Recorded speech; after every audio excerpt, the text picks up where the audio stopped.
Si dans votre métier, il arrive de trouver des gens, de telles personnes avec de tels comportements, qui arrivent à la limite à salir des images des gens, un travail abattu d'une manière difficile, cette famille. Il a construit sa carrière difficilement. Il s'est sacrifié.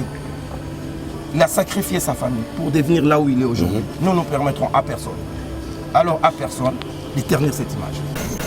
Mais que Sengi, tu l'as dit, tu as passé 2 semaines, tu as preuve, tu as fait une émission, tu as Snap, tu as Vivendi, tu as fait un papier, comme ça dans 2 semaines, tu as fait pour avoir droit. Parce que je pense que manière où se respecter, ils ont la loi des alliés pour je pense aujourd'hui, M. Gauthier s'est discrédité. Les gens qui ont assisté dans cette audience ont compris que nous avons été devant un mec démuni de ses moyens. Aucune preuve de ce qu'il a avancé. Et aujourd'hui, il est sorti comme un petit garçon. Pour la musique à Congo, il y a plus de 17 ans, on fallait banda pour régner à Kitate. Alors il dérangeait tellement bango na niveau mon vie tout. Aïdor, tout la clair. Na ba vie et dérangeait tout le monde. Mon succès fallait banda 17 ans. Papa, et dérangeait bango na niveau mon somo.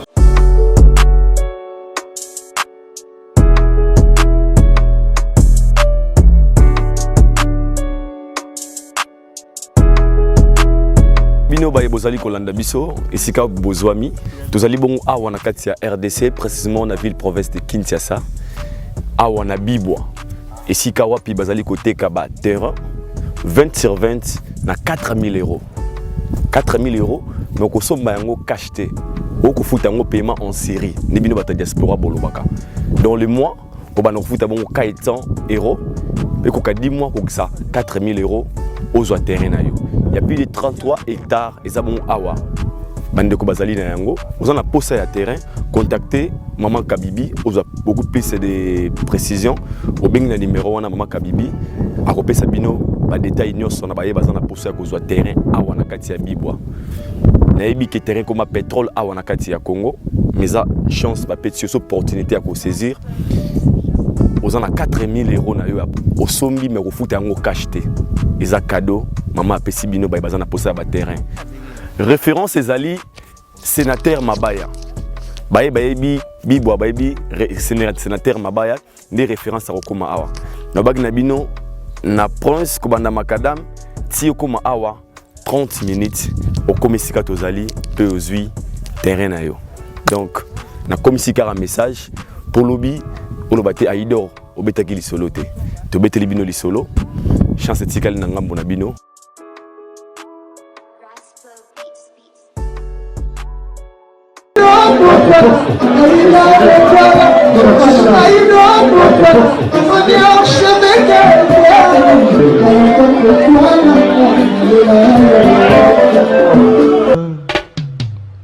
Aïdor Bokwala, le Brésilien Gilles Kouyaté.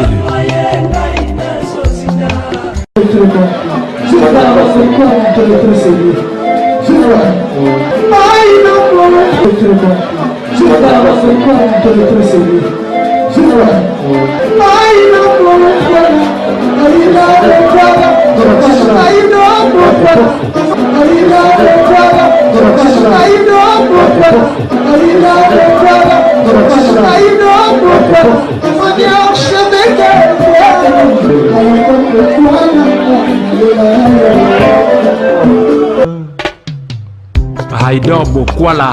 Voilà, Aïdor Show, bienvenue chers internautes, vous qui nous suivez de partout à travers le monde, bonjour et bonsoir.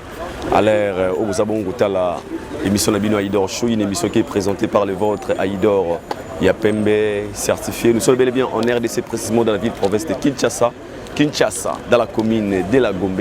Et c'est là que nous avons un tribunal de paix de Kinshasa Gombe. Là, je pense que tout ça, l'émission Belé Boébi, dossier Oezali ko Sangisa Awa dans l'état entre M. Gauthier et les avocats de Fali Poupa par des propos Oyo. M. Gauthier a tenu à l'égard de l'artiste Fali Poupa. Il y a un avocat Fali Baobaki il faut pas saisir la justice, mais pour expliquer biso ko lakisa. Et là on est là qu'il fallait créer une autorité n'est pas des mensonges. Et puis il fallait un disque d'or certifié à Mabé. Et tous les propos de baki na émission boso na politique, bah saisira qui na justice pour le bawana. Les autres arrivent en audience c'est liboso. To kotaki na kati to moni o lolenge wa pinenge lekeli o yonde ko gote sei à 5 sur 2 semaines. Na mtuni question moto azana ba preuve selon ba propos na ye nazana ba preuve nazana ba élément on a relaxé la justice même ko alelo à 5 sur 2 semaines na 2 semaines wana ba pesa temps ya ko luka ko réunir ba dossier pour relaxer pour la 2 semaines. Je pense que makambo oyo eza la leçon et pas biso ba dosala mosala oyo na koloba ete soki oza kosala ba analyse te osala ba critique na yo sala d'une manière professionnelle faut que l'ongula haine que tu peux monter à mabe alors c'est le makambo ko matina niveau oyo je pense que ça va aider les autres et vous allez leçon pour na bandeko batikali ba biso ba OP tant on a la télévision pour osala ba analyse faut ça na ba preuve il faut faut se documenter pour que olo ba makambo o ezanga mutuna makolote et loro membiso awa na kati ya tribunal le luna de kogeto c'est eza parce que les propos qu'il a tenu à l'égard d'Artiste Fally Ipupa et memi awa bakangi était ce qui est clair to boto bago bakangi si ba ye ko approuver innocence na la kisake autour loba qui les a livré. Je suis avec un citoyen du ciel d'abord un génie citoyen du ciel Yapembe. Ciel, bonjour. Bonjour Yapembe, certifié. Et je pense que nous déjà une fois on a Aïdor Média Télévision. Ouais. Et nous avons mis déjà aux analystes mingi na tribunal chez mon frère Vincent Chiluis. Je salue. Tout s'est retrouvé à Wankati à commune de la Gombe, na tribunal de Pékin de Gombe. La dossier à côté c'est. Et tant qu'analyste, dans tout ce moment temps sur là, Magambo no so. Et l'on est sali qui Magambo comme un niveau comme il parce que comme c'est tout ça on va mingi ça peut être bien a tendance pour moi. Je tant qu'analyste, pas de vie non et puis tout sur Magambo pour les D'abord pour nous web sabatu que et l'on reçoit comme un niveau boé, ils a d'abord ils a droit à tout Congolais. Tout Congolais ou tout individu oyo a se sentir lésé. Au bas droit na ils a menacé à koki ko poursuivre moto yo azo menacer ba droit naé à mener la justice. Donc c'est tout à fait normal que les gens ne pensent pas que les assois se diminuer tout se maintenant. Non, c'est tout à fait normal que un Congolais au hasard a problème au hasard sentir que ba droit naé a menacé il faut porter plainte. Alors, depuis bisonner sur les cas na émission à Bosolo na politique et puis na ba plateau et belé au ndeko Gauthier Seyayaki et nous avons vu ba propos tenu par un journaliste Gauthier Sey qui a traité Fally Ipupa de menteur à cause de sa carrière na Mobimba. Donc, à Baki a la preuve que non Fally Ipupa disque d'or à Zoa, ils ont triqué, à Stoka, c'est des morobo quelque part, Oyo a Luka Kabola pas un disque d'or. Alors tout ça, quand Fally Ipupa s'est senti lésé, vous savez, Fally Ipupa c'est un artiste international. Bah te belé, bah paie ça crédit. Alors, diffamation c'est quoi? Diffamation c'est quand on veut tenir bah propos oyo, on veut tenir bah propos oyo, ça là que et toucher personnalité, réputation et un moutou. Donc tu vois, et puis émission en afro, ça va les cas en français. Alors les gars en français, il y a beaucoup de gens qui peuvent douter, on va remettre en cause, mépriser l'artiste par rapport, il y a prouesse sur Sali.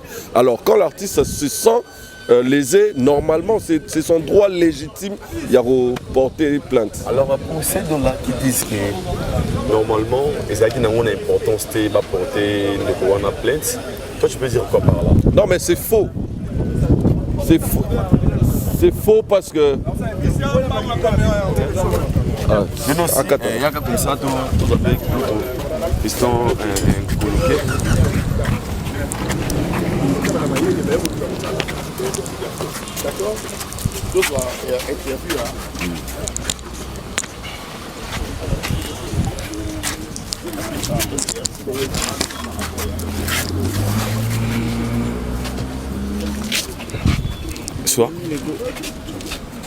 Voilà, bonjour chers internautes, vous avez la biso partout à travers le monde. Je pense que tous abongo na commune ya Gombe na tribunal de paix et Sikawapi.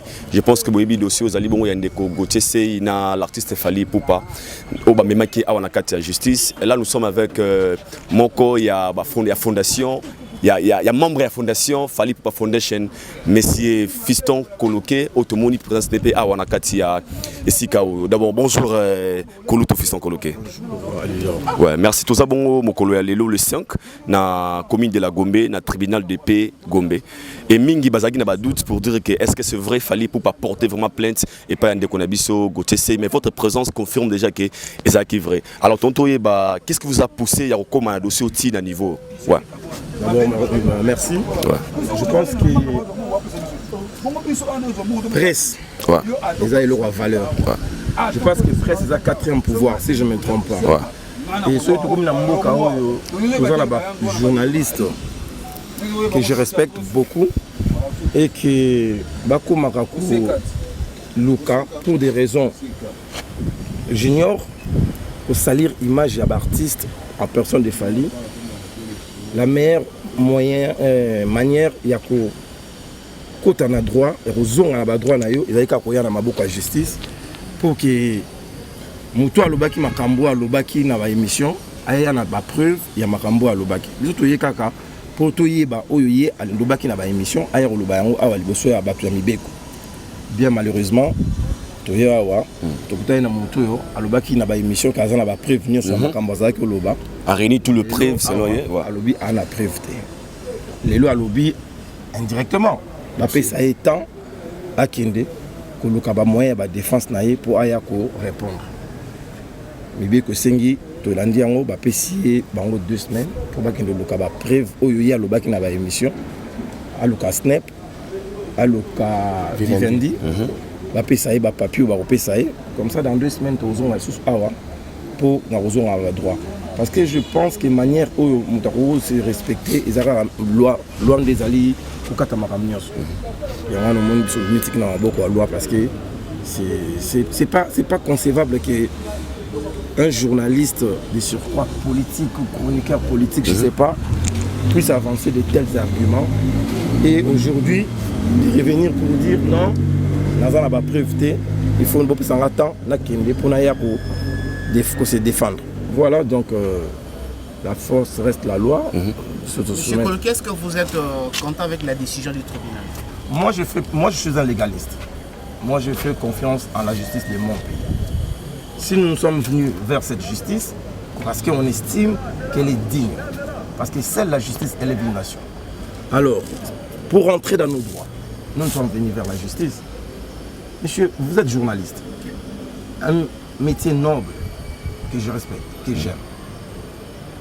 Mais si dans votre métier, il arrive de trouver des gens, de telles personnes avec de tels comportements, qui arrivent à la limite à salir des images des gens, un travail abattu d'une manière difficile, cet artiste Fali Poupa.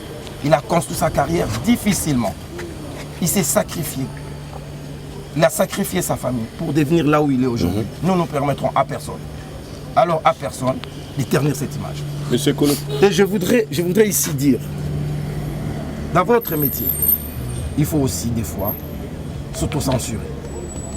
Il faut aussi des fois prendre le sens de la responsabilité qui est la vôtre pour dire non, chers collègues, vous êtes allé trop loin. Vous avez menti. Ça discrédite votre travail. Très honnêtement, je vous dis. Sincèrement. Ce travail qui beaucoup des étudiants à l'UPC, à l'IFASIC rêvent. Et quand ils vous regardent aujourd'hui, je ne sais pas quelle est cette image que vous regardez de vous. Aujourd'hui, comment il y a un banc de fer entre Fali Poupa et la presse? Non, pas du tout. Cet artiste Fali Poupa est toujours resté respectueux vis-à-vis de la presse et surtout de la presse de son pays. Mais s'il y a des brebis galeuses dans votre métier, il faut les censurer. Il faut les censurer. Monsieur, la liberté de l'un se termine là où commence celle de l'autre. Okay. Il ne faut pas vous cacher derrière la liberté d'expression. Et cette liberté a des limites aussi. Je pense aujourd'hui, M. Gauthier s'est discrédité. Les gens qui ont assisté dans cette audience ont compris que nous avons été devant un mec démuni de ses moyens. Aucune preuve de ce qu'il a avancé. Et aujourd'hui, il est sorti comme un petit garçon, malheureusement. Monsieur Koloké, vous êtes lésé dans vos droits, mais cela implique aussi que l'équipe de Fali Poupa prouve aussi tous que toutes les allégations de M. Gauthier étaient contraires à la réalité. Non, monsieur. La loi dit ceci, que celui qui accuse administre la preuve de son accusation. C'est à l'accusé. Qui a accusé? Oui, mais c'est lui qui nous a accusés. C'est lui qui est allé dire que nous avons triché.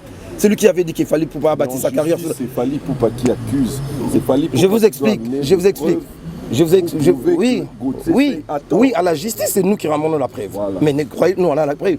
C'est à lui aussi de nous démontrer que ce qu'il a avancé comme argument, il détenait des preuves. Voilà. Nous, nos preuves, nous allons les mettre à la disposition de la justice. C'est ce qu'on a déjà fait, croyez-moi. Croyez-moi. Nous sommes venus bien garnis. Et nous allons aller jusqu'au bout de cette logique-là, parce que nous faisons confiance à la justice. Il n'y a pas un bras de fer. Là encore, je voulais le réitérer, je voulais le dire solennellement. Il n'y a aucun bras de fer entre Fally Poupa et les journalistes. Non. La presse reste la presse. Si. Mais la presse aussi doivent respecter l'artiste. Ce respect mutuel doit exister. Ouais. C'est pas parce que vous êtes la presse, vous croyez que vous avez le droit des vies ou des morts sur le champ.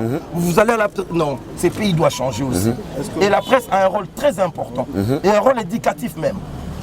Non seulement d'informer, mais pas non seulement d'informer, mais aussi d'éduquer. Et là, vous êtes en train, par quelques têtes, de désinformer. Ça, ce n'est pas bien. Alors, moi j'ai une question, M. Coloquet. Est-ce qu'il sera pardonné si, par exemple, après il reconnaît ses erreurs? Nous ne sommes pas à ce point, nous ne sommes pas dans cette logique-là. Nous sommes venus pour que nous soyons rétablis dans nos droits. Et nous n'avons pas des hypothèses. Croyez-moi, il n'y a pas des hypothèses. Vous avez la source sûre. Que j'ai sur place, après il paraît-il qu'il y aura un pardon. Je vous dis, nous ne sommes pas dans cette logique-là. Il faudrait que M. Sey Gauthier administre la preuve de son accusation, de ce qu'il a avancé comme argument. Il faut qu'il le prouve. Et à ce moment-là, c'est à la justice de trancher. Mais nous n'avons pas de plan B. Croyez-moi, il n'y en a pas. Monsieur Coloquet, l'équipe de Fally Poupa ne touche jamais de youtubeurs. Parce que nous voyons des youtubeurs, des tiktokers qui insultent matin, midi, soir Fally Poupa. Mais apparemment, vous êtes plus accroché à celui qui s'est dit journaliste de profession, pendant que notre pays a déjà mis de droit pour réprimander ou pour attaquer en justice des utilisateurs de médias sociaux. Là, vous avez à la fois posé une question et donné une réponse. C'est la preuve à suffisance que Fally ne s'attaque pas aux journalistes, ne s'attaque pas aux youtubeurs. Parce qu'il y a des choses qu'on dit, des fois on dit, bon, laissez les gens, ils disent qu'ils rentrent. Mais quand vous allez au-delà de ce qui est de votre métier, d'insinuer des choses aussi graves, avoir des arguments fallacieux comme il a fait au cours dans des émissions. Et aussi, vous avez parlé d'un journaliste professionnel. Je l'ai vu exhiber sa carte, a bien même expiré, carte de comment ça s'appelle, UNPC. C'est-à-dire, à un moment donné, cher ami, j'étais devant un professionnel qui prend une information, doit traiter. Dépassons-nous ce travail, messieurs. Dépassons-nous ce travail. Le Congo de demain, nous n'allons pas le construire comme ça. Pas avec des gens comme ça. Ça, je l'ai dit et je l'assure. Selon une source sur place, on nous a dit que les avocats du Gauthier, ils ont demandé 2 semaines parce qu'ils n'ont pas trouvé la présence de Fally. Et la présence de Fally était très importante pour eux. Non, c'est faux. Moi, j'étais là, du début à la fin, peut-être vous êtes venu en retard. Voilà, c'est pas ça. Monsieur Fally a été représenté par ses conseils, et j'y étais moi personnellement aussi. Donc, aucune loi oblige que M. Fally soit ici, pendant qu'il est représenté. Non, ils ont demandé un report par faute de preuves. Ils ont demandé un report parce qu'ils veulent néanmoins réunir leurs moyens de défense. Mais nous irons jusqu'au bout. Et ça, croyez-moi, nous allons jusqu'au bout de ces Un mot pour le mélomane de la bonne musique, dans l'ensemble. Non, bon, pour la bonne musique, qui aime Fally, les Warriors, restez tranquille. Continuez ce que vous faites, vous le faites très bien. Votre artiste, il ne faut jamais laisser la place aux gens qui essayent, moi je dis que je dépersonnalise même la personne des Fally, qui essayent d'éterniser de nos artistes. Des gens qui se sont battus, qui sont sacrifiés, il ne faut pas laisser la place, surtout aux gens qui sont soi-disant professionnels. Je le dis bien, professionnels, de faire ce qu'ils sont en train de faire. Moi je pense que le Congo n'appartient à personne. Personne, même journaliste, que vous avez le monopole de la parole. Nous tous on peut parler. J'ose croire que je parle un peu bien. Donc je peux parler. Et je peux me permettre de dire ce que je pense sur d'autres personnes. Mais néanmoins, je connais mes limites. Respectons-nous, Warrior, focus sur votre artiste. Merci beaucoup. Merci beaucoup. Merci beaucoup. Comprenez, c'était là Patero, le frère de Fally Ipupa, à Wanakatia, tribunal de paix. Et je tiens à vous confirmer que le dossier est dossier vraiment sérieux. On peut continuer dans le ciel. Il y a dossier vraiment sérieux. Oyo Fally Ipupa. Alobaki, il faut, mais c'est Gauthier, c'est une preuve. Ils ont prouvé que Fally Ipupa a créé une autorité par des mensonges. Oyo, ils ont la kisake Fally a un disque d'or certifié deux fois pour honorer nos artistes, pour protéger ma valeur nabiso. Et ce genre de choses, je pense que c'est très important. Citoyen du ciel, Koyoka fiston coloqué,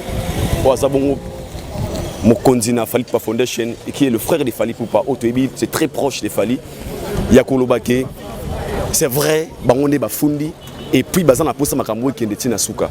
Et tant qu'analyste, tout le monde a développé notre sur la mais quand on a sous un fisson coloqué, c'est comme si c'est Fally de à l'objet nabisolelo. Et ça, lui, d'abord, on débat proposer. Là, le bossé, ça lui passe de voir que les Congolais, les journalistes, les commissaires artistes, dans le niveau, tout le monde porte nos plaintes.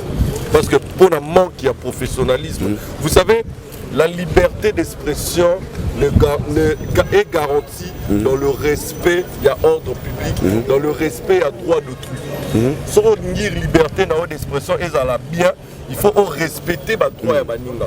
Alors, tant qu'on respecte les droits de Baninga, c'est le droit le plus légitime de Fally d'accuser. Donc, ils n'ont pas si pour les journalistes. Et puis, ils ont laissé pour les honorable fiston coloqué question par rapport à les youtubeurs, c'est pour dire que faut que la loi est déjà éléments.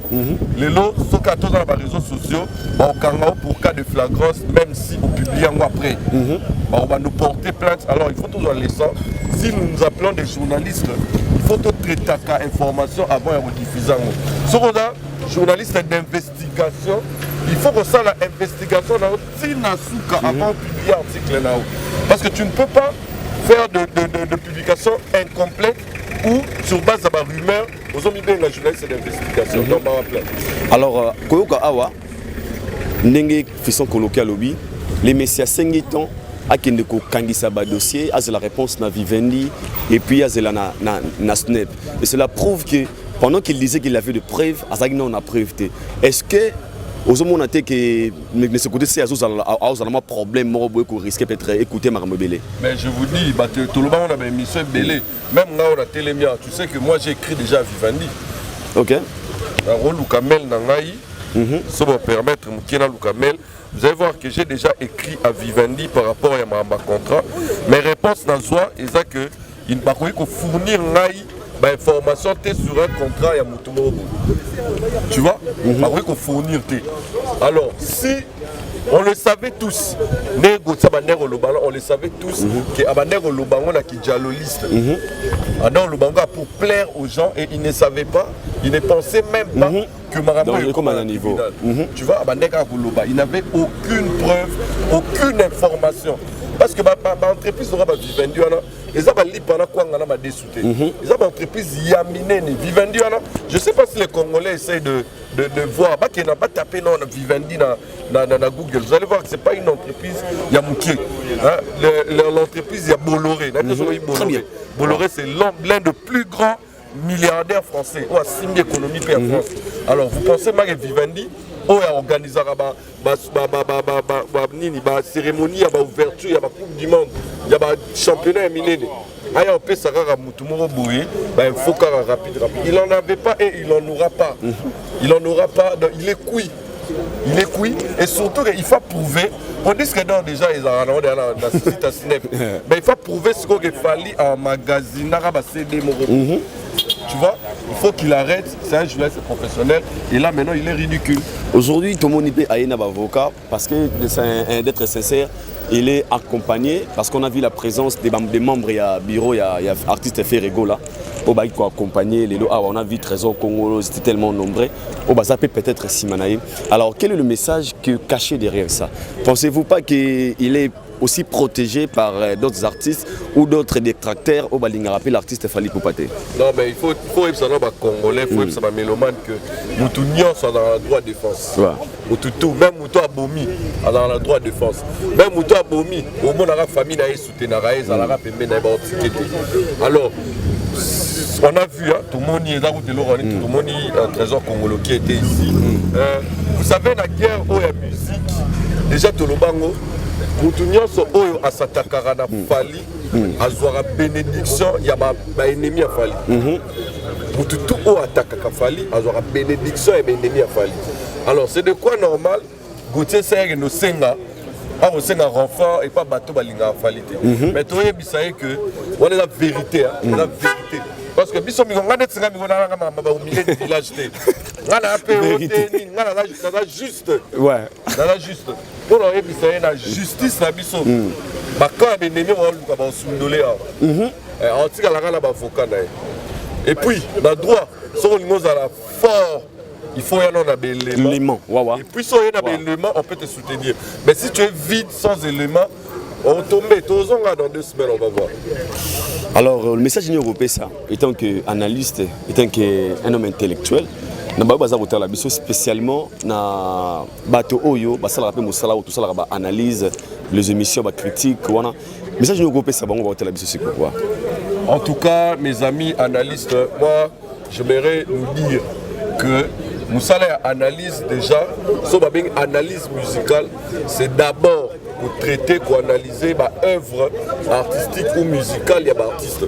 Le roi Bissot vraiment traité, Pena Babylon sous son dehors, photo yeba que liberté na biso ya oloba, ils ont limité quelque part.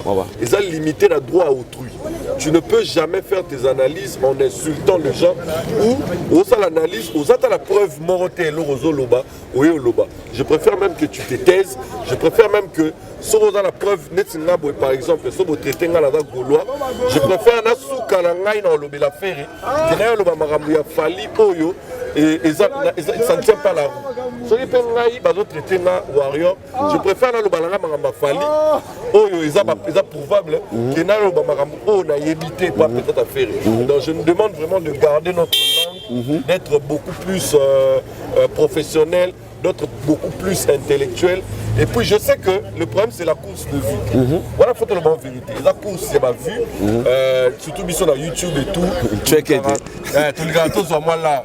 Mais tous là, on a bien. C'est-à-dire quoi? Nengemora to abrutissant, nengemora to la qui sa population, il faut balandara biso so ton finga. To la qui sa bango pe balandara biso pour toi les éléments vrais et juste et aussi balan.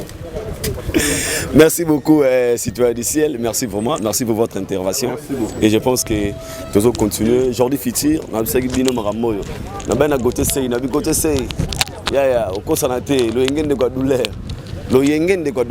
nous convions à la télé, tu as raté pour nuire l'image de l'artiste, mais tu as rappelé ça à la biso. Là, le bar toujours un moto, à ça n'a pas preuve. Moto sur le ban l'amblicambona, c'est à NT, na c'est à Kétoté, et à ça là on toujours bien beau face. Yanga yindego. Aïdor beaucoup. Les kinabeng les kinois, mais quoi les kinois? Les kinois, bah au Talabiso, tout ça bon à la commune de la Gombe le 5 septembre 2023. Liboso ya tribunal de paix de Kinshasa Gombe. Et si kawapi tu as qui na procès yende ko na biso Gauthier Seye et l'artiste Fally Poupa. Toyo kingana yo Chris Fiston coloqué a représenté valablement Fally Poupa et puis équipe Mobimba. Et tant que Mopanzi Sango laissez-nous nous tirer dans tout ce qui se passe actuellement dans la panne de Gauthier Seye. En tout cas, vraiment, nous pouvons excuser quand on a grip. Voilà, merci beaucoup. C'est bien. Merci mon frère. Merci beaucoup. Voilà. Dans la boîte grippe, mais vous excuser quand on va fixer. En tout cas, on a compris les arabes. Mon émission va donc pas dire ça. Faut vraiment nous voir la preuve de mon côté. Quoi quoi acquiser, nous t'as battu car à boiter. On peut dire qu'on veut qui a. Il a manque d'argument, il manque de preuve. Toi, bah, m'inquiéter. Tu sais, la Katiwana. Nous devons la biso Gauthier. Tant que ça, la politique, ah, Bichot, j'ai oublié la date. Mais en tout cas, plusieurs semaines passées déjà, il dort. Voilà. tant que nous avons une mission de la politique, tant que nous avons confirmé que nous avons la preuve. Dans 5 jours, on a la bine on a plateau. On a preuve que Fali dit que l'autorité pas un mensonge. Donc Fali a construit une carrière na Lokuta. Donc ça veut dire que dans 5 jours avec confirmation. Avec confirmation que dans 5 jours nakoya na ba preuve awa. Nous on a 5 jours et l'équipe. Si le awa toye awa, plusieurs semaines déjà passées. Allez, comment est-ce possible que non ndeko na ba avocat na ba 5 listes pour 2 semaines ba kanisa ba dossier. Réunir ma preuve oh il y a l'obagi que Azan a déjà plusieurs semaines passées. C'est ça ma preuve d'osso. Et ça manque d'arguments. En tout cas c'est possible que dossier oh et que ne tire la soukaïdo. Non. Tout le monde est présent ici. Tout le monde est présent ici. Il y a Bandeko, il y a Biro, il y a artiste ferré. Tout le monde est trésor congolais qui était là. Bah il m'a belé wana. Alors d'autre part ingo koya bati bango za na avocat pe ya ba ki wana ba ko tsa soutien na ngambo ya ndeko parce qu'il y a défendre bango yo zo ngono ndene. En tout cas c'est clair. Na habité bato ba la biso ba beloma na bonne musique. C'est clair ba comprendre yango.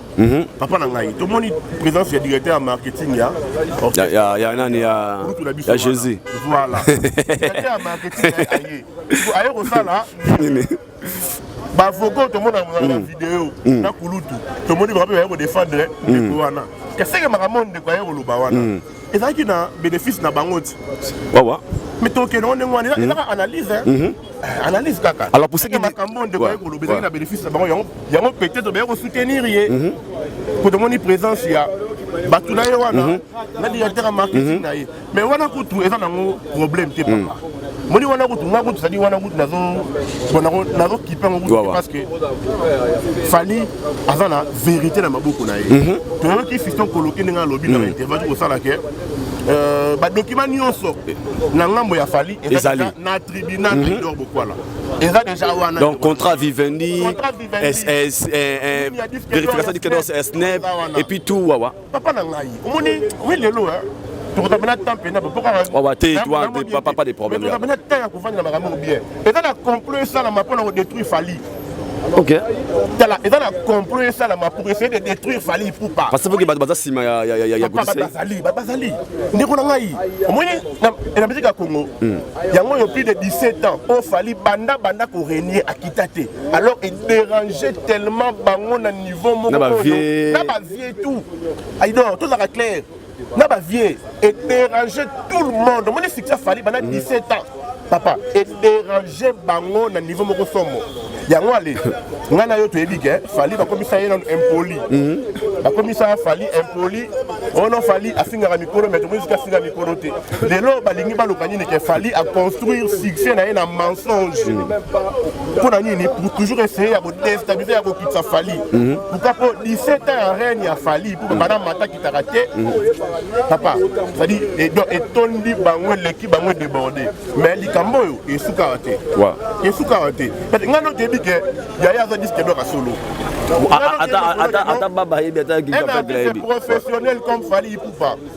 Aya ko prester dans ouverture à faire francophonie sans contrat, voilà des bazolo bawana. Non, c'est bizarre. Mais bon, badbaro retenir quand non. Ah la tribunal badbarobi tous sont dans 2 semaines, le temps que Ndeko Gauthier a venir ba preuve na ye.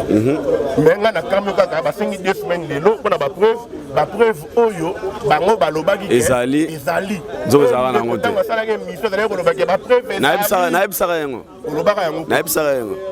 Le ngende de douleur masalanga. Merci beaucoup frère, merci beaucoup. Micro. Et je pense qu'aujourd'hui na otika otamsano caméra pour na clôturer nanga. Dans la vie, je pense que qu'on a droit chemin, qu'on a la vérité. On peut aussi faire des analyses, on peut faire des émissions. Na se ya NT. Et le resali que tokoma awana de Congo c'est pas comme on est awa. Et ça parce que il est venu saluer l'image d'un grand artiste de notre pays, une légende. Yambo Cannabis Fali Poupa. Yango pour protéger aussi l'image de l'artiste. Tout s'est retrouvé à un tribunal de paix Kinshasa Gombe. Et la suite, tout à l'heure à la télévision. Commentaire au salle les athées. Kerala nous bénisse.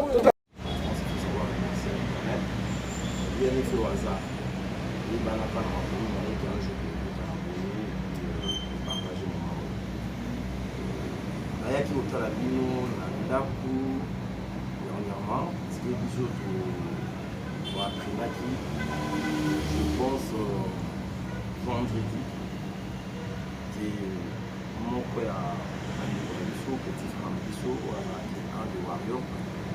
Warrior c'est pas des fanatiques mais c'est la famille atikaki biso na bacirconstance un peu malade. Alors on a été tiré en dedans pour l'instant moment. On a eu qu'est-ce qui s'est passé, les nouvelles qui problème voilà. Alors on a eu l'explication. Dimanche aussi dans un concert au Tsala qui n'a pas de 10 ans en fondation de mission. L'artiste a dit qu'on va rendre hommage parce que c'est vraiment un jeune qui est très actif dans ma carrière, il y a un star. C'est la raison pour laquelle en cadre de la fondation, on est pour la fondation, au Vandaki, au Baki, au Tikango, tous à l'insensibilité dans le moment où partager avec maman, on a établi même que tout le monde a qui brûlé, tout le monde a quitté personnellement. Moi personnellement, comme l'artiste, on a balé que le milieu va être à biso. Mais tout le Baki, non, pour eux, c'est pas la politique parce que tout le monde a 10 ans, il y a fondation. La fondation est dans la vocation au salir. L'autre côté, ça sourire, on n'a pas tout à fait manqué sourire. Voilà, telle est notre devise. Mais tout ça, c'est après, il va tout éviter que tout le monde a été mort. Au bon poignet au lait qui a fait sur mon cours, il va y aller pour partager mon moment en appuyant. Il y a qui sur la qui.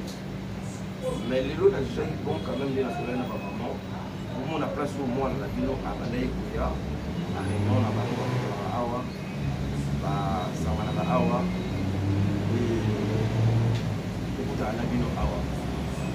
Fondation, à travers ma personne, Fondation Ezali, les artistes à l'Ikoba, chargé de l'Inaï, pour sa contribution à l'issue.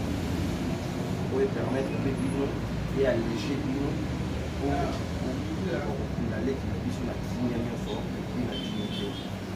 Ça pour nous faire Nzambé, c'est une Nzambé, après sa vie Makasi, après sa vie Chimia. Et c'est la vie au sourire.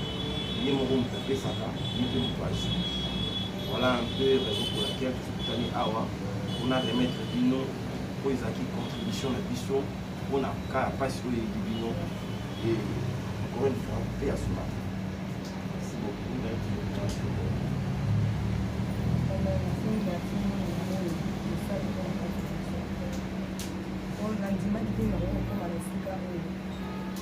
Como explica hoy con la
Mwana muke umelipina ngaita ya tsolo babongo ya olambini ngani na peso to pianga lote ayoza fuluza kaya ya alekina ngai basa boye tande bino besa ndeka mibali teka kapito koya ndeka family yeni ndeka family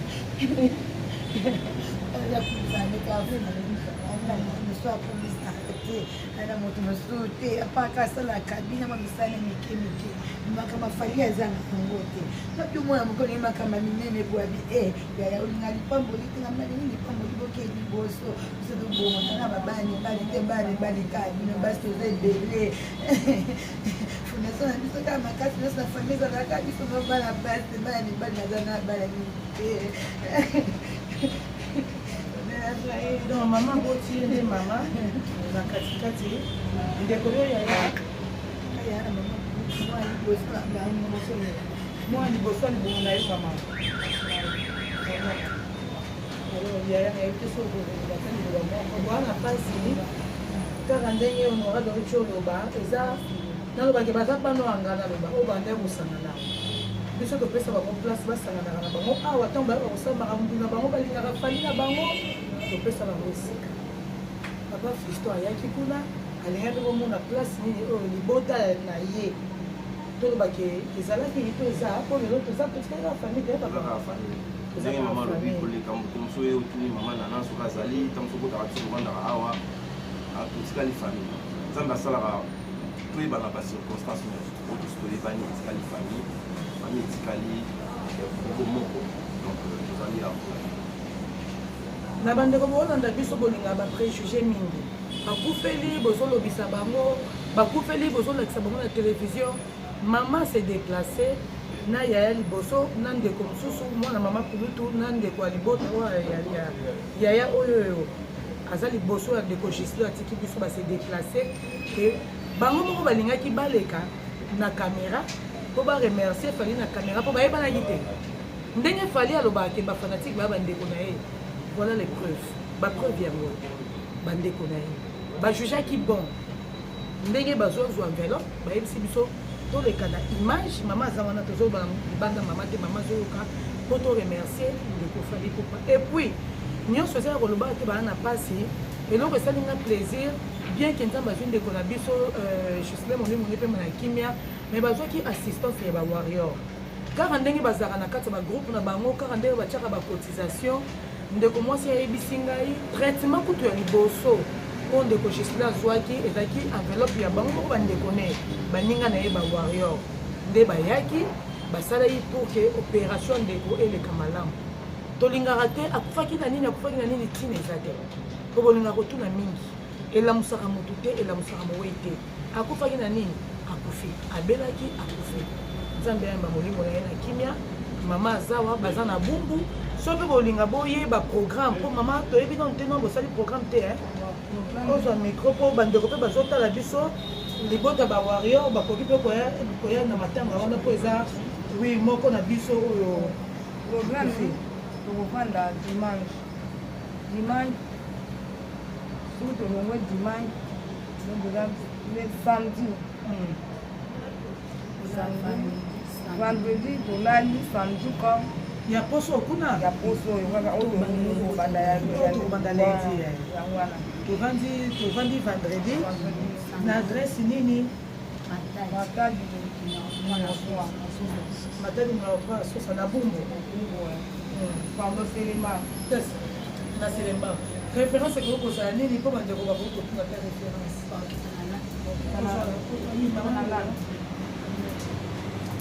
na lande référence eza boketi na langue bozwi moto otuni na veni ya sosa ozwi moto okiti ti na matadi kaka baba bakita bino yango bino bokita ti na se pe toyeza na bandeko babamele babaki ya dimanche yebi te kesio babaki bafani balime esali mpona bamoni akende bapanzaki ndako na filo moto azalaki kolala mo baséjour mpa na biso banani bapanzi ndako bana quartier bapanzi ndako koto kuna ezalaka soki jeune garçon ba jeune fille akufi bapanzaka ndako bafamille nde elie famille ndenge bapandaki ndako ya bandeko ntango bayaka bamoni ndenge esalamaki epesa bango asambo babike biso kuna ya se tokokita te malamu tolue sale bango tozozela bango ke bayo aya dimanche tozala bango dimanche mpona biso posita sale ya tozalaki nango totango tozalaki na kaka na lipango na biso na soki tolandi ndeke ya bango bakoya mpona nde baboyi ndenge msoko ya bamituka na bango banini na bango emaka ndenge esali na bango. Donc si je comprends bien, na lopango kuna moye bato basala balala matanga te parce que babuki ndako bana quartier mpona soutien ndeko na bango babuki ndako mama yeyo bandeko yeyo nde bawario na cotisation na bango bake koluka. Alors bawario nga nayebi ke boza partout biso ata toza moke me bawario toza partout message oyo ekomela wario nyonso to esika azali tolue sale. C'est vrai oyo papa fali apesi eza contribution na ye total yango te tolue sale nayebi toso bozana eloko moko ya kosenga bosenga moko eza bango balobaki boye soki abalue sale badepase tokosala soki ke mwa dépense okende tikala nde yango tokoyebisa bango comme na tosali te mwa toyebisa bango. donc bandeko nanu basengage te en fait. Non, si je comprends bien, c'est une empêchement de l'année pour que les warriors vont décider qu'ils entrent vraiment, pas voir ça. Bon, on est maman autour de tout à l'heure, possibilité. La priorité c'est d'enterrer d'abord. Ça les a priorité pour la banque. Vu des raisons sécuritaires pour les à la quartier, les warriors vont avec louer ça. Mais les warriors vont bazar partout. Vous avez vu que les warriors on va fonctionner là, donc les warriors de partout par le matin. Donc, bamoni ki bakoki kozwa contact mama boduka boya na contact na ye okope mama boduka omoni bolingi boassiste famille tobapesa carrément numéro tobopesi numéro oyo babengaka yo telefone ekangama te mpo bawario baza ebele baza partout baotika bino te bawario bakondela ndeko na bango bakokunda ndeko na bango na honneur bawario bazalaka bato honneur bakokunda ndeko na bango na honneur bopesa biso numéro ya telefone ata mibale soki bazwi yo te kosa bazwi ata yaya eza peta so soki kode ye yo moko se déplace. Numéro na ngai eza 090 22 64 687. bandela numéro na ngai eza 090 22 64 687. kombo di malani kombo nani louange oza na mpesa orange mani biloko nyonso oza nango te po bandeko mosusu moye soki babouge te ata na kishasa bakoki kosala ba orange mani okopermettre soki nga napesi numéro ya mpesa bonimero na mpe nango kopesa boye te c'est ça aussi po ndeko mosusu akobenga na mpesa aza na mpesa aza na orange mani bakoki kotinda nga na bengi yo osololi na ndeko to na pio numéro comme ça esalemi ndenge boza na famille boza na mobango na mpesa mani to voilà soki babengi yo certainement bakotinga koza na moto aza na mpesa na famille akozanga te to la camarade opesa baseli yo quelque chose kuna po vraiment facilement to ba mpesa ya coin ndenge ba mpesa ezalaka na coin moto angi atindelo mpesa okekaka na coin na moto ya coin ozwi numéro na ye yo opesi moto esali ndenge wana. Non, merci. Courage na bino. Totala na l'enterrement. Parce que nous avons fait ce makasi tokoya mpona kotika chambre de fleur na biso. Encore une fois bozonga na kimia. Molimo ya moweli epena na kimia. Merci.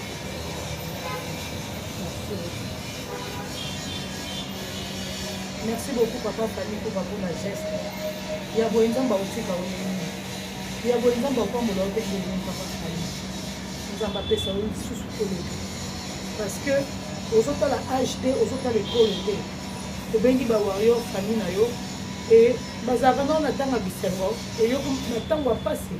Tout le monde a payé aux autres on a payé vers bon na tanga.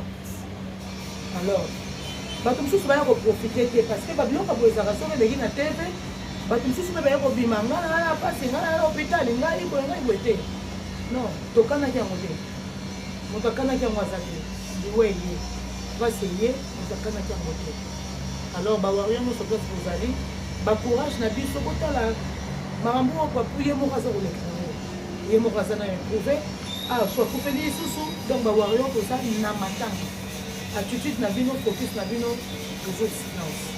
Merci beaucoup na papa Fiston papa kulutwa bana oyo atiki occupation na ye o aya kosala face na famille oyo baa famille na bango vraiment considération ezali mingi côté ya famille tupa na bawario na ye mingi ya kolobeza te topesi komotani biso merci beaucoup obenga bango na banimero bapesi po aza touche nzambe akotouche ye acontribuer c'est pas grave bape bandeko bapesi banimero na bango merci à tous les bana.